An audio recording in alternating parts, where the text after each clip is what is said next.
Hello friends, welcome to Learningpur. Discuss करेंगे आज एक बहुत ही ज़्यादा इम्पोर्टेंट टॉपिक जिसका नाम है भारत की पंचवर्षीय योजना या 5 ईयर प्लान्स ऑफ इंडिया। जो पंचवर्षीय योजना है, इसका क्वेश्चन हर एग्ज़ाम, चाहे वो केवीएस हो, DSSS हो, एसएससी हो या कोई भी स्टेट एग्ज़ाम हो, टेट एग्ज़ाम हो, उसमें इसका एक क्वेश्चन देखने को ज़रूर मिलता है। लास्ट ईयर केवीएस में एक या दो क्वेश्चन इसके आए थे पीआरटी 2018 में। तो बहुत ही इंपॉर्टेंट टॉपिक रहेगा। इसके सारे टर्म्स को कंप्लीट करेंगे। जैसे लास्ट वीडियो में मैंने जनगणना के सारे पॉइंट को कवर करवाया था, वैसे ही इस वीडियो में मैं 5 ईयर प्लान के सारे पॉइंट कवर करवाने वाला हूँ। अगर ये वीडियो आप लास्ट तक देखते हैं तो 5 ईयर प्लान से आने वाला कोई भी क्वेश्चन हो उसको आप नहीं छोड़ेंगे, वो क्वेश्चन आपका हमेशा करेक्ट जाएगा। ये 100% गारंटी रहेगी यहाँ पे। ये एक पिक्चर लगाई है मैंने यहाँ पे 5 ईयर प्लान की। इफेक्टिव रहेगी वीडियो, एंड तक देखना, एनिमेटेड रहेगी। इस वीडियो में, इस पिक्चर में जितने भी आपको पिक्चर दिख रहे हैं, चाहे वो कंप्यूटर हो, एजुकेशन हो, साइंस हो, स्पेस हो, वाटर हो, फार्मिंग हो, इन सबको कवर किया है कहीं ना कहीं। हमारी जितनी भी देश में पंचवर्षीय योजना हुई थी स्टार्टिंग से, एक ना एक टॉपिक उनका रहा है। सारी पंचवर्षीय योजना के बारे में पढ़ेंगे, क्या होता है, कैसे होता है, कैसे इसके नॉर्म्स थे, क्या क्या काम करते थे, क्यों ख़त्म की गई, सारी चीज़ों के बारे में पढ़ेंगे। So let's start.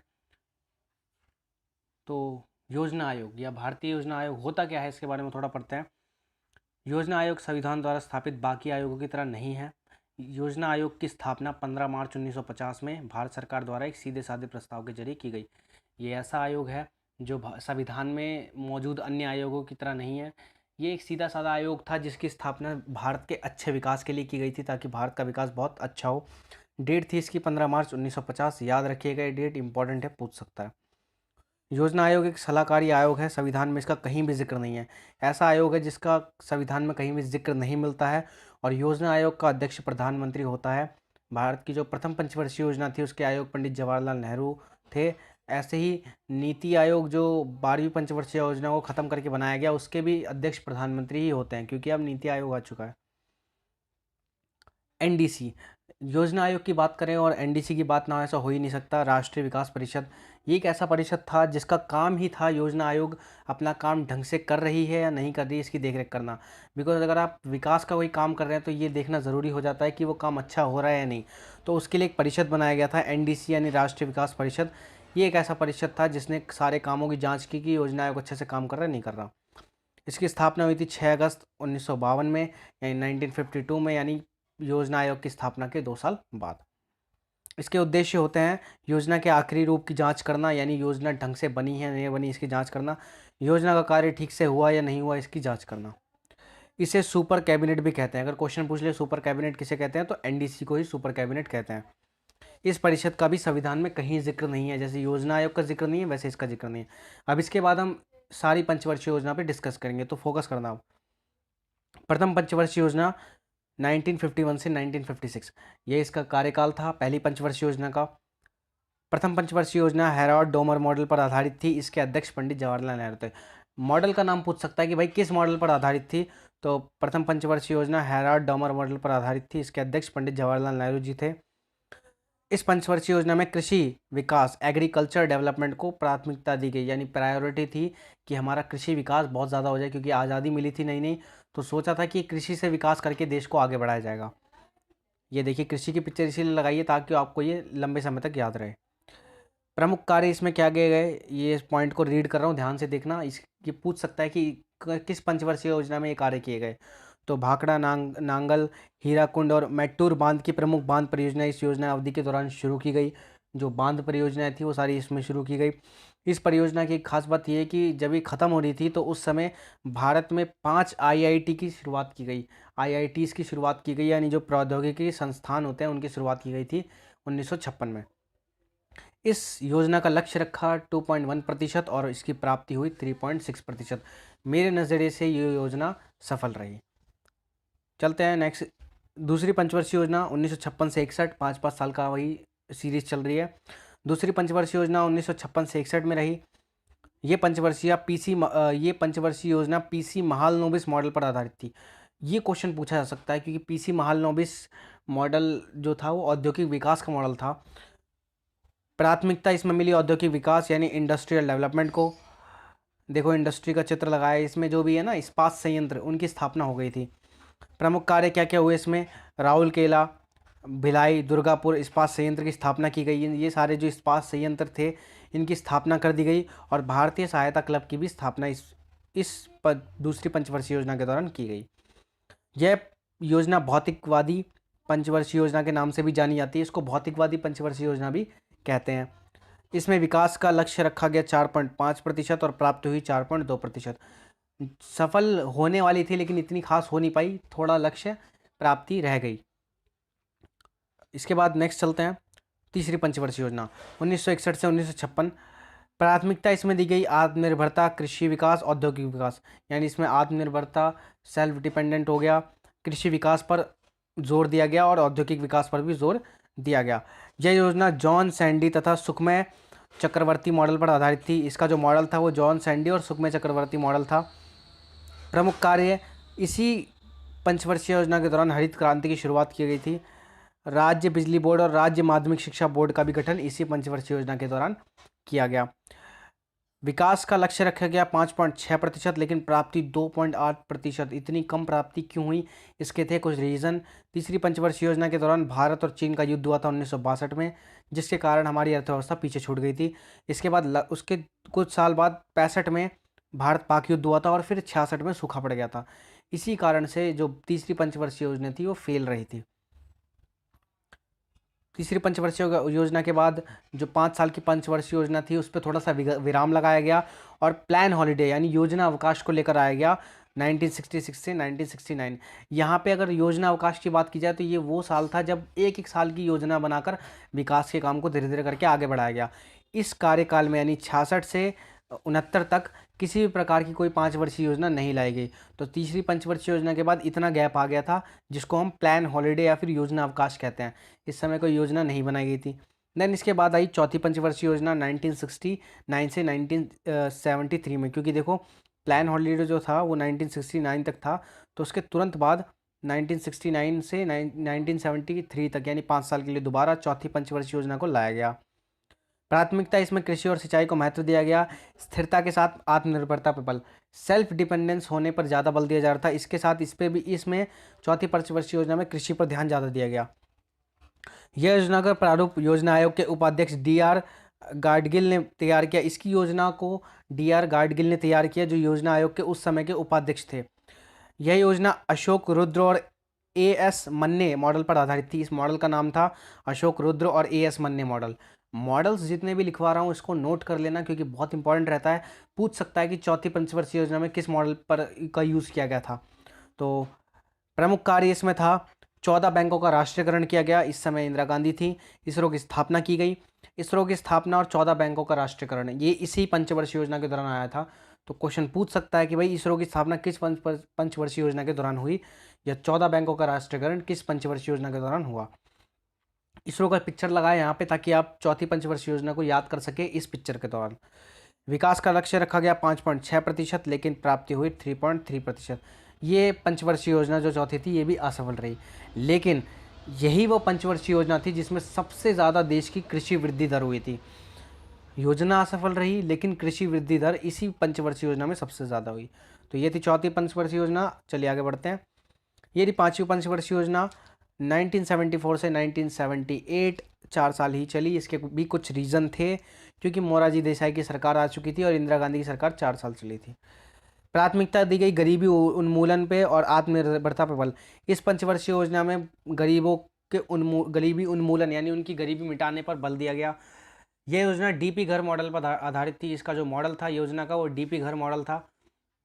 प्रमुख कार्य एवं परियोजना क्या की गई, राष्ट्रीय कृषि और ग्रामीण बैंक NBARD की स्थापना की गई। इसी समय 1975 में 20 सूत्रीय कार्यक्रम गरीबी हटाने के लिए 20 सूत्रीय कार्यक्रम या 20 पॉइंट प्रोग्राम चलाया गया। ये इंदिरा गांधी की सरकार ने चलाया था। लक्ष्य रखा 4.4% का, प्राप्ति हुई 4.7%, यानी ये योजना रही सफल। इंदिरा गांधी ने गरीबी हटाओ का नारा इसी पंचवर्षीय योजना में दिया था। तो इस पंचवर्षीय योजना की अध्यक्ष इंदिरा गांधी थी। लेकिन इसमें एक चीज़ और है, यह पंचवर्षीय योजना अपने समय से पहले ही समाप्त हो गई थी। केवल 4 वर्ष इंदिरा गांधी की सरकार के दौरान ही योजना चलाई गई। इसके बाद मोरारजी देसाई की सरकार आ गई थी। तो मोरारजी देसाई की जो जनता पार्टी थी ने इस प्लान को समाप्त करके रोलिंग प्लान को अपनाया और रोलिंग प्लान में मिर्डल ने रोलिंग प्लान दिया था गरीब देशों के लिए, तो उसको अपनाया गया। तो तुम या पूछ सकता है कि तुमसे कि कौन सी पंचवर्षीय योजना सिर्फ 4 साल चली, तो ये 5वीं पंचवर्षीय योजना थी जो 4 साल चली थी इंदिरा गांधी की सरकार के टाइम। इंपॉर्टेंट है, स्क्रीनशॉट भी ले सकते हो आप इसका। इसके बाद आया प्लान हॉलिडे दोबारा 1979 से 1980 तक। ये प्लान हॉलिडे के बाद फिर अगली पंचवर्षीय योजना आती है। प्लान हॉलीडेज़ का सेक्शन ज़रूर याद कर लेना, क्योंकि हम क्या करते हैं 5-5 साल के हिसाब से ना पॉइंट लगाते हैं। अभी 2018 के केवीएस में पूछा गया था कि 9वीं पंचवर्षीय योजना कब आई, तो इसके बीच में बच्चों ने गलती कर दी थी प्लान हॉलीडे के चक्कर में, तो ये चीज़ ध्यान रखना। आती है छठी पंचवर्षीय योजना 1980 से 85 यानी 5 साल की।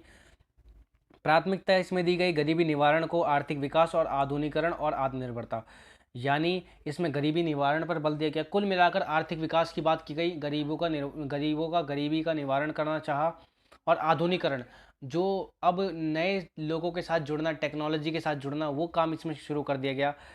प्रमुख कार्य और परियोजना क्या की गई इसमें, ग्रामीण बेरोजगारी निवारण, एक प्रोग्राम चलाया गया था ग्रामीण बेरोजगारी निवारण, क्योंकि रोजगार नहीं था लोगों के पास, तो उनको रोजगार प्रदान करने के लिए बहुत सारी परियोजना चलाई, जिसे यहाँ पे दिया गया है ट्राइसिम, IRDP, NREP। ये कुछ परियोजना के नाम हैं जो इस छठी पंचवर्षीय योजना के दौरान चलाए गए गरीबों की गरीबी मिटाने के लिए।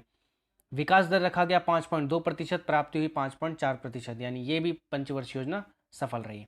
आती है 7वीं पंचवर्षीय योजना 85 से 90 के बीच में। यह योजना जॉन डब्ल्यू मिलर मॉडल पर आधारित थी। मॉडल ज़रूर याद रख लेना, बहुत सारी पंचवर्षीय योजना के मॉडल इसीलिए डाले हैं ताकि आपको याद रहे।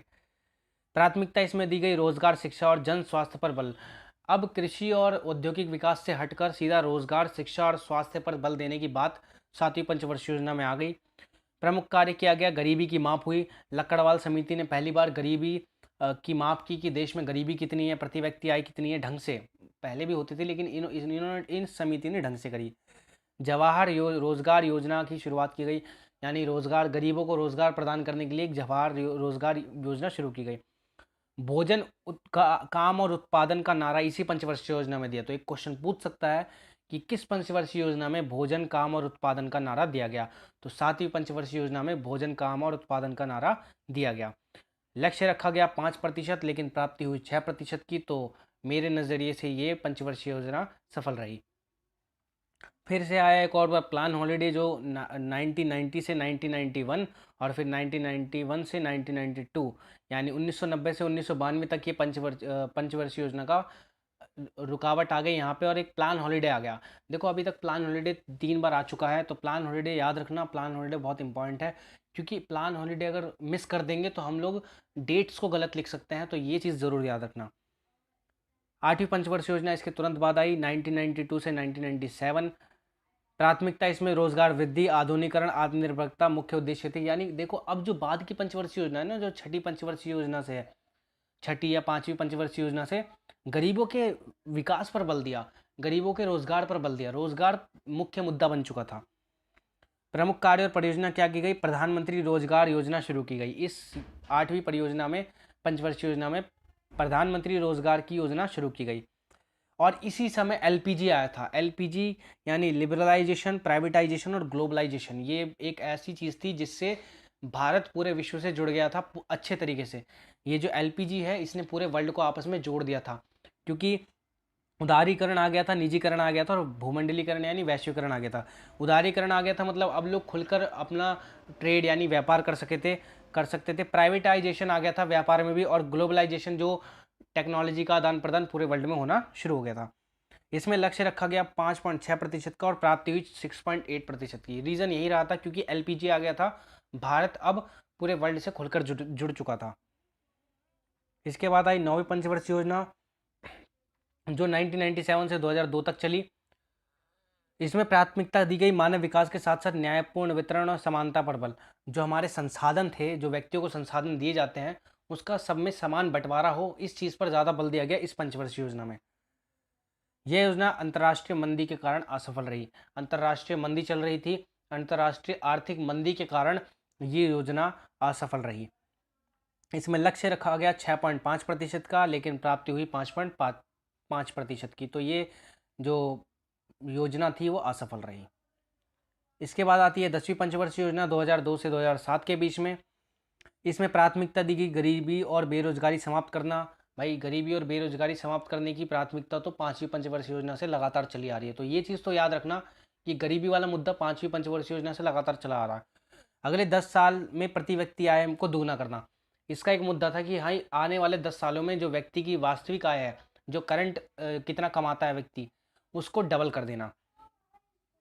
लक्ष्य रखा गया 8% का, लेकिन प्राप्ति हुई 7.7% की।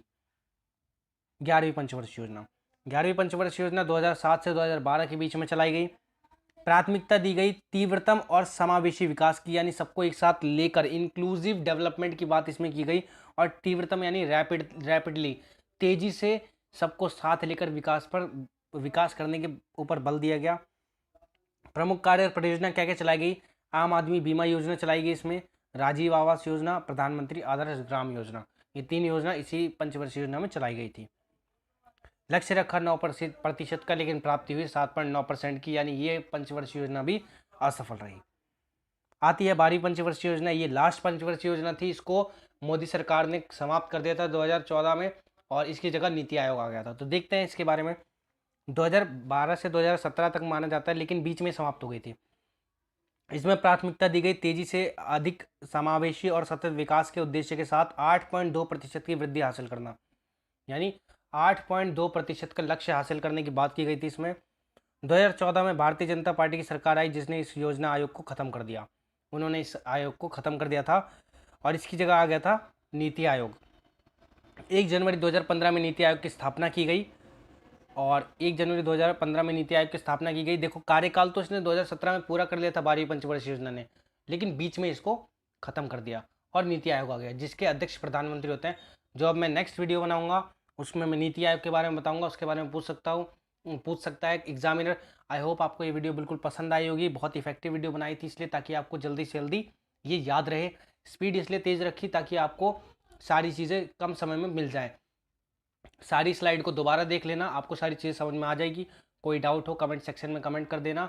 वीडियो पसंद आए तो अपना लाइक शेयर सब्सक्राइब का योगदान देते रहिएगा, एंड कीप सपोर्टिंग। कोई भी डाउट हो तो कमेंट बॉक्स में कमेंट कर दीजिएगा। Thanks for watching.